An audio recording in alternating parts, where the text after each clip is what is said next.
Hello नमस्कार। बाबा training में आप सभी का स्वागत है। आज मैं आपके सामने लेकर आया हूं हमारी एक और स्टूडेंट का ब्लॉग, जो कि आपको देखना चाहिए कि उन्होंने फर्स्ट ब्लॉग किस प्रकार किया है, कितनी गलतियां की है, कितने सही ट्रेड किए हैं और उनका प्रॉफिट लॉस स्टेटमेंट क्या रहा है। तो देखिए फ्रेंड्स, हम जिसमें ज़्यादा प्रॉफिट होता है वो भी ब्लॉग में आपको दिखाता हूँ, और जिसमें लॉस होता है वो भी दिखाता हूँ, और जिसमें कुछ भी नहीं होता, ना लॉस ना प्रॉफिट, वो भी दिखाता हूँ। तो चीजें सब दिखनी चाहिए। अगर मैं आपको ओनली प्रॉफिट वाले दिखा दूंगा, तो जिस बंदे ने मुझे अपना कम प्रॉफिट वाला स्टेटमेंट भेजा है या अपना थोड़ा बहुत लॉस वाला भेजा है, अगर वो नहीं दिखाऊंगा तो उसको मन में ये आ जाएगा कि भाई ये प्रॉफिट वाले डाल रहे हैं और मेरे वाला डाला ही नहीं, तो ये कहीं ना कहीं गलत है। इसके लिए ये पारदर्शिता होनी बहुत जरूरी है, और हम करेंगे, और आपको ये मैं ब्लॉग बताऊंगा आज इसके आधार पे। तो देखिए फ्रेंड्स, अभी ज्वाइन किया था हमारे एक स्टूडेंट ने, 15 दिन हुए हैं, और उन्होंने अपना ब्लॉग कंप्लीट किया है। तो देखिए उन्होंने इस ब्लॉग में कितनी गलतियां की उन्होंने खुद लिखा है, मैंने नहीं लिखा है। देखिए, और कितने सही ट्रेड किए वो भी उन्होंने लिखा है। पहले उन्होंने 2 ट्रेड किए थे, ग्रासी मेंशन फार्मा, उसके अंदर उनको मिला है 1:2.6 और 1:0.3 का रिस्क रिवार्ड। और स्टॉक सिलेक्शन नंबर हमारा जो भी हमने कोड वर्ड दिया वो इन्होंने यूज किया है, और entry method support and resistance का है। ठीक है, और बाई और सेल यहाँ पे जो भी लिखा है क्या किया है। रिस्क पर ट्रेड 25 रुपए, रिवार्ड एक में मिला 65 रुपए और एक में मिला 8 रुपए, 7.5। और यहाँ पे इन्होंने लिखा process, I did everything by apply process, I just following process. और नेक्स्ट ट्रेड में देखिए HCL tech, Sun pharma, HCL tech, Britannia, HCL tech, Sun pharma, Torrent pharma. इसके अंदर उन्होंने लिखा है कि I entered without proper analysis, I don't add nifty sector analysis, I don't add nifty sector analysis and lower low formation, same problem as above, confusing in sector and stock correlation, confusing in sector and sector stock correlation, I am applied wrong support resistance when market is not favorable। Last में इन्होंने लिखा है I should wait for SL target up to 3:15 PM put exited. तो इस प्रकार उन्होंने अपनी गलतियां नोट की है, और ये सब ट्रेड उनकी गलत हुई है। और ज्यादा रुपए नहीं गए, 25 रुपए, 24 रुपए, 24 रुपए, 9 रुपए यहाँ पर आए हैं, 1 रुपए गया, 25 रुपए गए, 25 रुपए गए, और यहाँ पे 44 रुपए आए हैं। तो ओवरऑल जब आप इसका सम करोगे, उनका टोटल करोगे, तो सिर्फ पॉइंट -0.65 इतना ही लॉस है।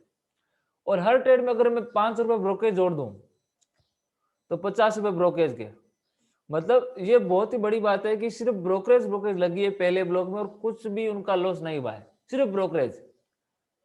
ये भी बहुत बड़ी बात है। तो सर यही एकमात्र तरीका है जो आपको प्रॉफिटेबल बना सकता है।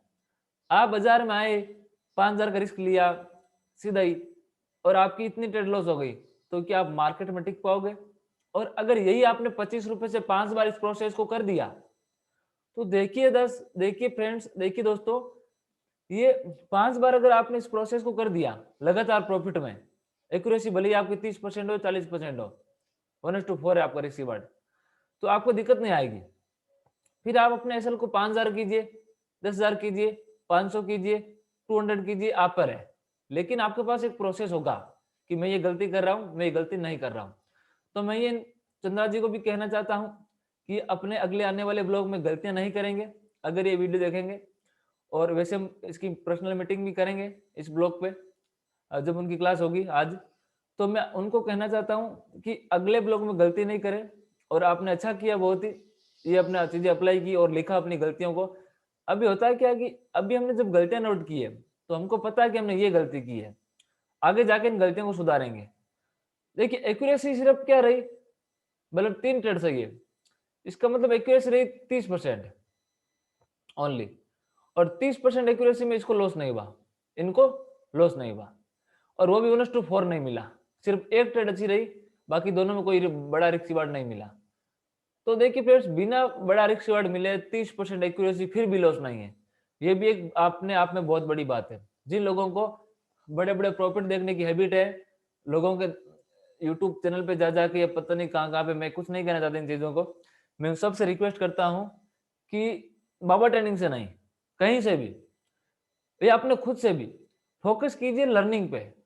हम हमेशा इस बात पे जोर देते हैं, आप भी अपने घर में बच्चों को सिखाते हो कि लर्निंग पे फोकस करो, बेटा प्रैक्टिस करो, तो ये चीज़ बेटे पे अप्लाई होती है तो हम पर भी अप्लाई होती है, हम भी किसी के बेटे हैं। हमको भी लर्निंग करनी चाहिए, भले स्टॉक मार्केट हो, भले कोई भी हो। लर्निंग करेंगे तभी आगे काम बनेगा, बिना लर्निंग किए काम नहीं होगा। बच्चे जब कमज़ोर होते हैं, तो हम उनको ट्यूशन में डाल देते हैं।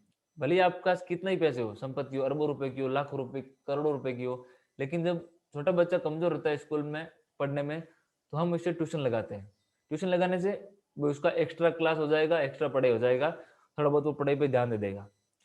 और उसी प्रकार हम पे अप्लाई होता है। जब चीज़ें समझ में नहीं आती है, हमारे माइंड से बाहर होती है, तो हम भी उसके लिए ट्रेनिंग करते हैं और कहीं से शिक्षा लेते हैं और प्रॉपर शिक्षा लेते हैं।